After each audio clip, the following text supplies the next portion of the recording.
ஒன்று. உளவியல் கல்வி மூலம் மனித நடத்தையை மாற்றியமைப்பது எது? விடை பி. கல்வி உளவியல். 2. உளவியல் என்பது நனவு நிலை பற்றியது என வலியுறுத்தியவர் யார்? விடை வாட்சன். 3. உளவியல் என்பது மனிதனின் நனவர்கள் நிலையே என கூறியவர் யார்? விடை சி. Sigmund Freud. 4. இருத்தல் கொள்கையின் தந்தை யார்? விடை சி. ஜீன் பால் சார்ட். 5. நடமாடும் பழி எனும் கருத்தை வெளியிட்டவர் யார்? விடை சி. மெக்டொனால்ட். 6. பள்ளி இணைப்பு திட்டத்தை பரிந்துரைத்த குழு எது? விடை பி. கோத்தாரி குழு. 7. டிஸ்கவரி ஆஃப் த சைல்ட் நூலின் ஆசிரியர் யார்? விடை அ. Maria Montessori. 8.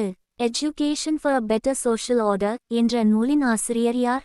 விடை சி. ரஸ்ஸல். 9. பெண் கல்வியின் முன்னோடி எனப்படுபவர் யார்?